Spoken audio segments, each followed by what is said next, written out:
श्रीमद् भगवत गीता एउटा सम्पूर्ण ग्रन्थ हो। श्रीमद् भगवत गीताले धर्मको यथेष्ट पालन, धर्मको सही पालन कसरी गर्ने हो भनेर हामीलाई सिकाउँछ। अहिले नेपालमा गाउँ-गाउँमा झोला बोकेर धर्म परिवर्तन गराउन ठेक्का लिएका व्यक्तिहरू हिँडिरहेका छन्। त्यो झोलामा केही कापी हुन्छन्, केही पाना हुन्छन् र त्योभन्दा पनि अधिक नेपाली धर्म संस्कृतिलाई, नेपालीहरूलाई आफ्नो मूल धर्म संस्कृतिबाट विलग गर्ने, अलग्याउने षड्यन्त्र बोकेको हुन्छ। वरम स्वधर्मो विगुणः विगुणो न परपारक्य सनुष्ठित परधर्मेण जीवन्ति सद्यः पतति जातित। भगवान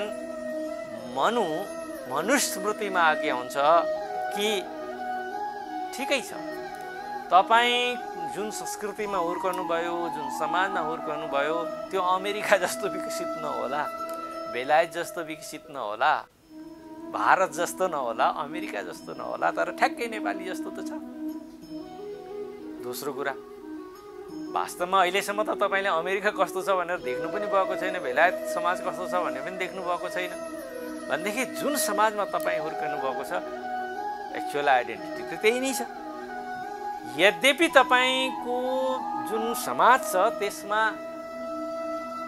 विगुण हुनन्, अर्थात् केही अपवादहरू हुनन्, केही असमानताहरू हुनन्, केही नराम्रा कुराहरू पनि हुनन्, तर पनि त्यसबाट हामी अलग हुनु हुँदैन, त्यसलाई सुधार्नुपर्छ। जस्तै वैदिक हिन्दू धर्ममा हेऱ्यौँ भनेदेखि हामीले नेपालमा 81% जनताहरू चाहिँ वैदिक हिन्दू धर्मावलम्बीहरू छन्, बौद्धहरू छन् 10%, त्यसपछि क्रिस्चियन, किरातीहरू इत्यादिहरू छन् कि छैन? यहाँ चाहिँ सबैभन्दा महत्त्वपूर्ण कुरा के हो भने बौद्ध पनि हाम्रै हो, जैन पनि हाम्रै हो, किरात पनि हाम्रै हो, तर इसाई धर्म र मुस्लिम धर्म त नेपालको लागि आफ्नो यिनीहरू त पराई हुन्। त्यसमा पनि यदि कसैले नेपालको मौलिक धर्म संस्कृतिबाट नेपालीलाई अलग्याएर नेपालको मौलिक पहिचान नै मेटाउनको लागि तम तयार छन् भनेदेखि तिनीहरूसँग सम्झौता कसरी गर्न सकिन्छ? गर्न सकिँदैन। किनभने हाम्रो पहिचान भनेकै पशुपतिनाथ, भातीभरा, लुम्बिनी, मुक्तिनाथ यिनै त हो। मस्जिद हाम्रो पहिचान होइन, चर्च हाम्रो पहिचान होइन। र जहाँ पहिचान हुनुपर्ने हो वहाँ छन् तिनीहरू प्रशस्त, उनीहरूप्रति गुनासो केही छैन।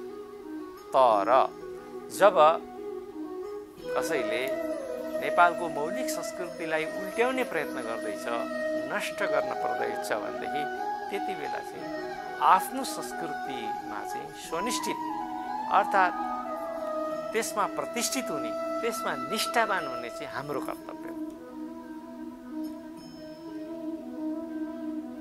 एक बोतल जाँडमा, एउटा किताबमा 150 रुपियाँको सहयोगमा छोराछोरीलाई चाहिँ पढाइदिन्छु भन्ने लोभमा आफूले धर्म परिवर्तन गऱ्यो भने यो नेपाली समाजको भविष्यको इतिहासले हामीलाई सबैभन्दा बढी सराप्नेछ।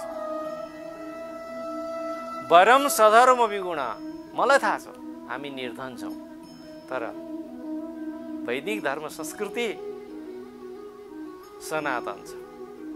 यो कसैले व्यक्तिले बनाएको होइन,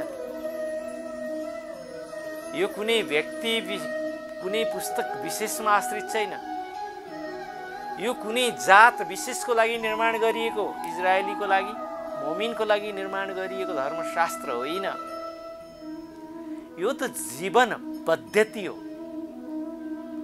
नेपालमा यदि आज 131वटा विभिन्न भाषाहरू जीवित छन्, जात जातिहरू जीवित छन् भने बौद्ध जैन संस्कृतिको, सनातन संस्कृतिको बाहुल्यताले धेरै पछि इसाई भएका देशहरू आफ्नो संस्कृति गुमाएका छन्। उनीहरूसँग देश छ, समाज छ, तर संस्कृति छैन, पहिचान छैन। सुगन्ध नभएको गुलाब जस्तै छ। सुगन्ध नै भएन भने त के गुलाब?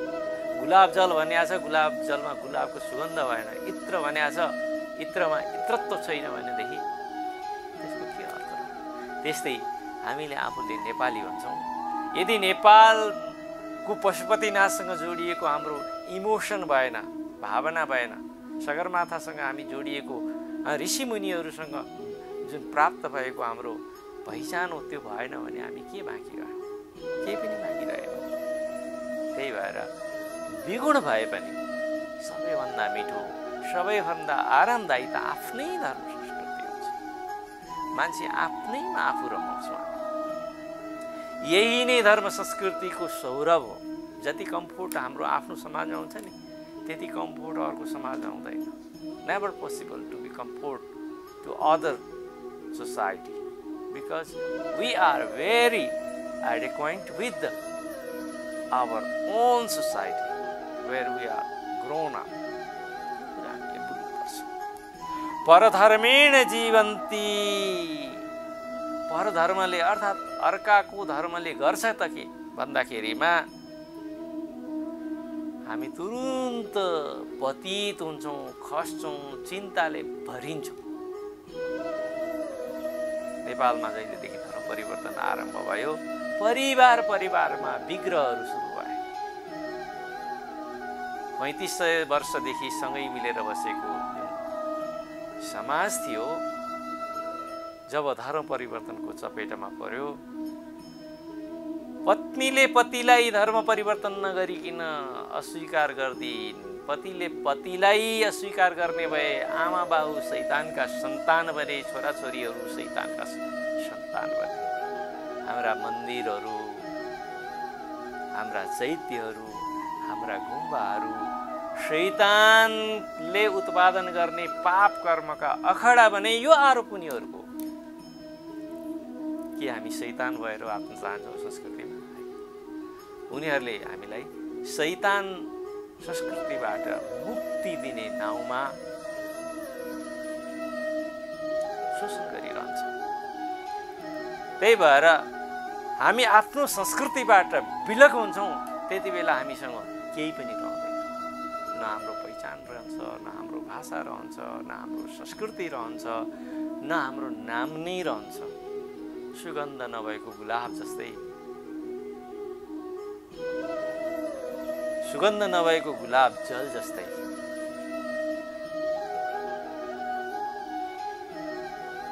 पोषण शक्ति रहित भएको माटो जस्तै, काठ नभएको रुख जस्तै, हिमाल नभएको नेपाल जस्तै, बुद्ध नभएको नेपालीपन जस्तै, कपिल, जैमिनी, भरत, ऋषभदेव नभएको नेपाल जस्तै। स्वधर्म सबैभन्दा श्रेष्ठ कुरा।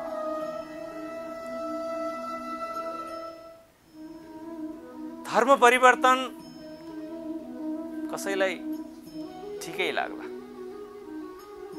तर धर्म परिवर्तनको इतिहास हेर्ने भने विश्व समाजहरू चाहिँ, विश्वका संस्कृतिहरू चाहिँ धर्म परिवर्तनको भुमरीमा व्यापारमा परेर विलुप्त भएको छ।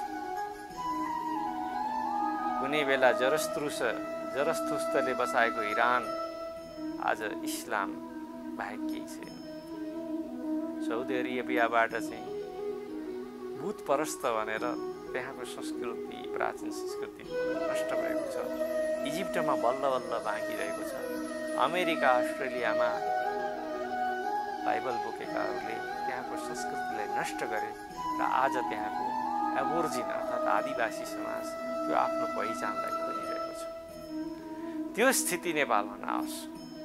अहिले हामी जागृत हुनुपर्छ र हामीले कुन बाटो अपनाउने भन्दाखेरि धर्मको बाटो अपनाउनुपर्छ।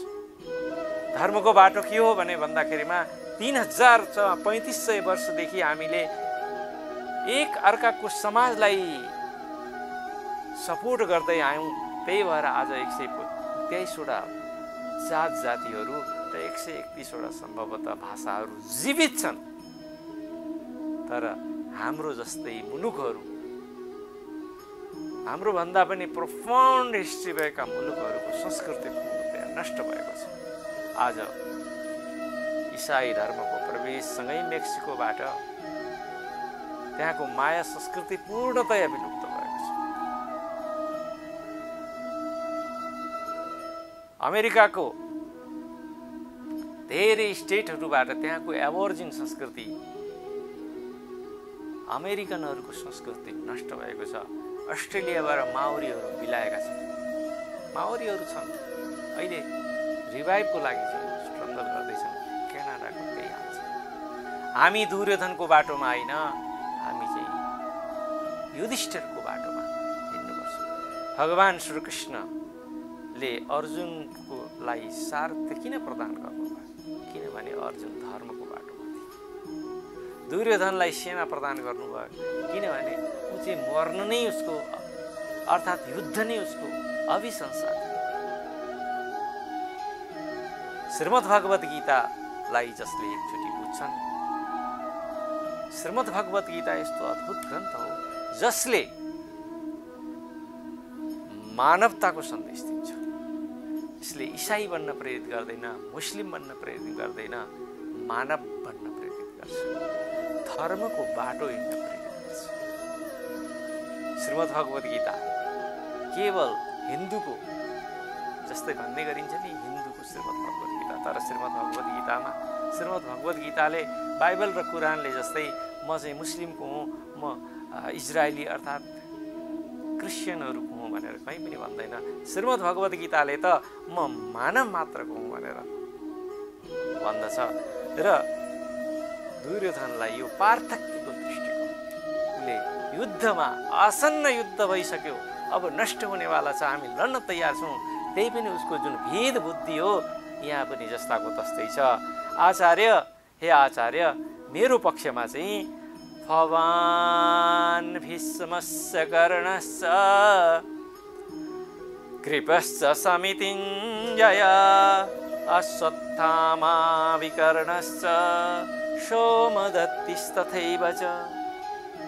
हे आचार्य, हाम्रो पक्षबाट तपाईँ स्वयं हुनुहुन्छ, हाम्रा परम पितामह भीष्म हुनुहुन्छ र मेरा परम मित्र कर्ण हुनुहुन्छ र कहिल्यै पनि सङ्ग्राममा आजसम्म नहार्ने हाम्रा कुलगुरु कृपाचार्य हुनुहुन्छ र त्यस्तै गरी आचार्य हजुरका छोरा र मेरा परम मित्र अश्वत्थामा पनि यही हुनुहुन्छ र साथसाथै सोम मेरा भाइ विकर्ण हुनुहुन्छ, मेरा भाइ विकर्ण, अर्जुनका भाइ विकर्ण र हे आचार्य सोमदत्तका छोरा भूरिश्रवा पनि हामीसँगै हुन्छ। अन्ये च बहवः शूरा मदर्थे त्यक्तजीविता नाना शस्त्र प्रहरणा सर्वे युद्ध विशारदा। त्यसबाहेक पनि धेरै धेरै छ मेरा लागि आफ्नो सम्पूर्ण जीवन त्याग्न तयार भएर आएका, इच्छा लागेर आएका परम सुरवीर धीर किसिमका शस्त्र अस्त्रले सुसज्जित भएका, सर्वसामान्य होइन, जानेका बुझेका अनेकौं योद्धाहरू अरू पनि हामीहरूसँग छन्। हे आचार्य, अपर्याप्तं तदस्माकं बलं भीष्माभिरक्षितं पर्याप्तं त्विदमेतेषां बलं भीष्माभिरक्षितं। हे आचार्य, साँच्चै नै भन्ने हो भने उनीहरूको र हाम्रो तुलना गर्ने हो भनेदेखि मलाई के लाग्छ भने उनीहरूको तुलनामा हामी चाहिँ बढी श्रेष्ठ छौँ। पितामह भीष्मद्वारा रक्षित हाम्रो जुन सेना छ सबै किसिमले अजेय छ र भीमद्वारा र जुन भीमसेनद्वारा नेतृत्व गरिएको द्रुपदद्वारा, खासमा यहाँ हेर्नुहोस् है कस्तो असुरक्षाको भावना छ। यहाँ भन्छन् भीमाभिरक्षितम, द्रुपदका छोरा दृष्टद्युम्न चाहिँ को पाण्डवका सेनापति थिए, तर यहाँ चाहिँ दुर्योधनले चाहिँ के भन्छन् भने भीमाभिरक्षितम, भीमद्वारा रक्षित भएको उनीहरूको सेना चाहिँ त्यति बलियो छैन है भनेर चाहिँ उत्साहवर्धन आचार्यलाई चाहिँ रिपोर्ट हुँदैछ। यद्यपि आचार्यलाई थाहा छ यतो धर्मस्ततो जय, आचार्य परम ज्ञानी हुनुहुन्छ। यहाँ पनि हेर्नुभयो भनेदेखि एउटा योद्धाको रूपमा राजा दुर्योधनले जे भनेका छन् त्यो कुरा सत्य होला, तर किनभनेदेखि यो सत्य चाहिँ असत्य हो भन्ने कुरा भीष्म तथा द्रोणाचार्य दुवैलाई थाहा छ। र मैले अघि भनिसकेँ कि कहीँ न कहीँ अधर्मको पक्षबाट, अधर्मको जितका लागि महाभारतको युद्ध लड्ने षड्यन्त्र गरेका दुर्योधन भित्रभित्रै असुरक्षित महसुस गर्छन् भन्ने कुराको पनि हो प्रतिफल। मान्छे जतिसुकै ठुलो होस्, जस्तोसुकै पोजिसनमा होस्, यदि ऊ पाप कर्म प्रवृत्त छ, उसले पाप गरेको छ, उदाहरणको लागि यदि तपाईँ कुनै ठुलो सरकारी अफिसर हुनुहुन्छ, अधिकारी हुनुहुन्छ, घुसिया हुनुहुन्छ, यदि कसैलाई तपाईँले जानाजान अन्याय गर्नुभएको छ भने भित्री मनमा चाहिँ त्यो अन्यायको जुन आत्मालोचना हो, पश्चाताप हो, त्यो चाहिँ तपाईँलाई भित्रभित्र खाइरहनेछ।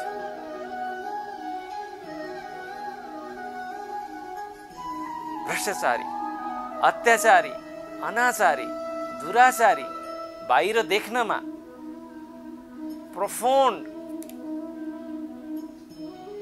शक्तिशाली, धनवान, रूपवान र गणमान्य देखिए तापनि अन्ततः उसको आत्मविश्वास आफ्ना पाप कर्मको कारणले गुमाएकै हुन्छ। र मैले त धेरै ठाउँमा देखेको छु जसले अर्कालाई अन्याय गरेर, अत्याचार गरेर सम्पत्ति कमाएका छन्। उनीहरूको ठुलो घर छ, लाखौं लाख पर्ने बिस्तरा छ, तर के गर्नु, रोगले त्यो सुख भोग्न दिँदैन, निद्रा लाग्दैन, खानको लागि कोदोको खोले प्राप्त भयो भने पनि डाक्टरले अलाउड गर्यो भने पनि ठुलो कुरा हुन्छ। त्यही भएर मित्र, श्रीमद् भगवद गीताले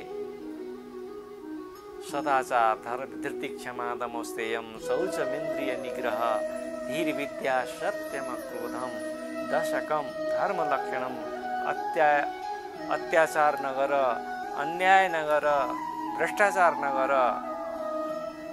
र जुन सम्झौता छ,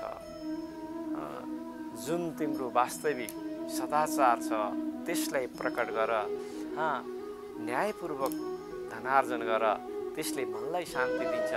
जब मनको शान्ति हुन्छ, परिवार शान्त हुन्छ। परिवार शान्त हुँदाखेरि कुटुम्बले तपाईँलाई माया गर्छन्। जब कुटुम्बले माया गर्छन्, मनमा आत्मसन्तोष प्राप्त हुन्छ, पूर्णता प्राप्त हुन्छ र अन्ततः हामीलाई चाहिएको त सच्चिदानन्द हुने, सुख हुने, सुख प्राप्त हुन्छ। यद्यपि हाम्रो आचार्य, हाम्रो सेना अजेय छ, तर भीमसेनद्वारा रक्षित जुन छ सेना, त्यो हाम्रो लागि अलि सजिलो छ। सजिलो र असजिलोको कुरा किन आउँछ? जब मनमा पाप नहुन्छ। महाराजा दुर्योधनलाई मैले पाप गर्दैछु भन्ने बोध छ। त्यही भएर आचार्यसँग त्यो पाप कर्मलाई लुकाउनको लागि, त्यो पाप कर्मद्वारा प्रकट भएको मनोभावलाई लुकाउनको लागि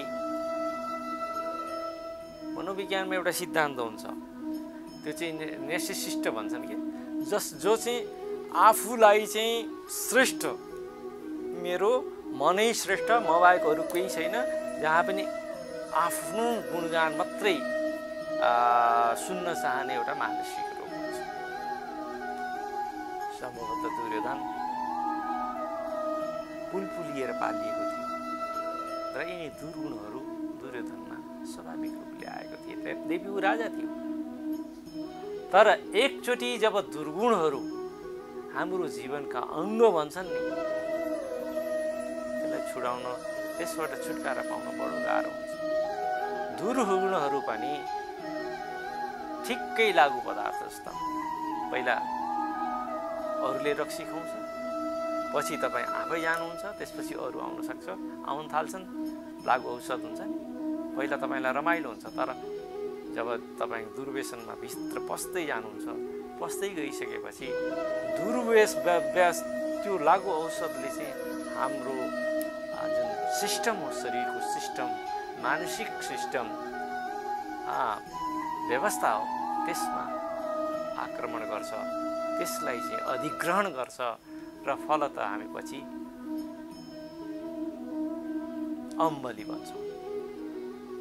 अब हामीले लागु पदार्थ खाइरहेका हुँदैनौँ। वास्तवमा भन्यो भने लागु पदार्थले, रक्सीले, जाँडले हामीलाई खाइरहेको हुन्छ। सत्कर्म गरौँ। तिहार आउँदैछ, आज भोलि पर्सि हामी अब तिहार मनाउँदैछौँ। जब जब नेपालमा तिहारहरू आउँछन् र किन सत्कर्म गर्ने ठाउँमा, सद्गुणहरूको वृद्धि गर्ने ठाउँमा रक्सी, जाँड, पशु हत्याको क्वान्टिटी चाहिँ वृद्धि भएर जान्छ। त्यौहारहरू त वास्तवमा सत्वगुणका प्रतीक हुन्। भगवती लक्ष्मीको आराधना गर्ने आज हामीले यम पञ्चकको रूपमा, यम चतुर्दशीको रूपमा हामीले मृत्यु जुन जीवनको अनिवार्य अङ्ग हो त्यसलाई सेलिब्रेट गरिरहेका छौँ। विश्वमा अरू कुनै यस्तो संस्कृति छैन जहाँ चाहिँ मृत्यु सेलिब्रेट गरियोस्। कालको सेलिब्रेट हुँदैछ, बत्ती बालेर काललाई हामी स्वागत गर्दैछौँ। काल भनेको समय हो। एउटा समयमा हामी सबैलाई जानु छ। नजान्नेहरू रोएर जान्छन्, जान्नेहरू हामी जस्तै सेलिब्रेट गर्छौँ। तर जति धेरै हामी उपयोगितावादी हुन्छौँ नि, उपभोक्तावादी के कन्ज्युमर गुडमा जति विश्वास गर्छौँ, त्यति नै हामी लोभी, पापी, ग्रिडी हुन्छौँ। र जति हामी लोभी, पापी, ग्रिडी हुन्छौँ, त्यति नै हाम्रो मृत्यु चाहिँ असहज हुन्छ। मृत्युले रुलाउँछ। तर जसले यो लाई चाहिँ मृत्यु पनि निश्चित हुन्छ, जीवनको अन्तिम सत्य हो भनेर सेलिब्रेट गर्छन्, they never cry for their death. मृत्युको अभ्यास हो। आफ्नो मृत्युको अभ्यास, मृत्युलाई स्वागत गर्ने कला, संस्कृति, सात्विक संस्कृति। भोलि हामी लक्ष्मी पूजा गर्छौँ। भगवती लक्ष्मी उल्लुको वाहनमा हुनुहुन्छ। यसको अर्थ के हो? यदि हामीले होस गुमायौँ भनेदेखि, यदि सदाचारलाई, सद्गुणलाई, सदा धर्मलाई त्याग्यौँ भनेदेखि त्यो लक्ष्मी चाहिँ उल्लुमा चढेर आउँछन्। अर्थात् जोसँग लक्ष्मी हुन्छ र त्यसको सात्विक प्रयोग गर्न जान्दैन भने उल्लु स्वभावको हुन्छ। त्यसपछि हामी तिहार अर्थात् मुख्य तिहार, दिदीभाइको, दाजुबहिनीको तिहार सेलिब्रेट गर्छौँ। त्यसपछि हामी भगवान श्री सूर्यनारायणको दिव्य पर्व, छठ पर्व, षष्ठी पर्व मनाउँछौँ सूर्य पूजा गर्दै। यी सबै पर्वहरूले हामीलाई आफ्नो ऋषिकुल परम्परामा प्रतिष्ठित गर्छ। ऋषिहरूसँगको जुन डिसिप्लिनिक चेन हो नि, गुरु शिष्य परम्परा हो, त्यससँग हामीलाई जोड्छ। र ती ऋषिहरूको जस्तै निर्मल मन, सद्गुण स्वभाव सदाचारी स्वभाव र परोपकारी स्वभावतिर उत्प्रेरित गर्छ। श्रीमद् भगवत गीताले धर्म सिकाउँछ। धर्म भनेको सद्गुण। दुर्योधन जस्ता व्यक्ति पनि श्रीमद् भगवत गीताको स्वभाव अनुसार आफ्ना आचार्यलाई सम्मान गर्दै आफ्ना सेनाको बारेमा बताउँदैछ। र दुर्योधन हाम्रो लक्ष्य होइन। हामी दुर्योधनको पथमा हिँड्न सक्दैनौँ। तर दुर्भाग्यवश आजको समाज दुर्योधनको पथमा जाँदैछ। दुर्योधनका मोर्चाहरू तयार गर्दैछ। धर्ममा, संस्कृतिमा छल कपटहरू घुसेका छन्।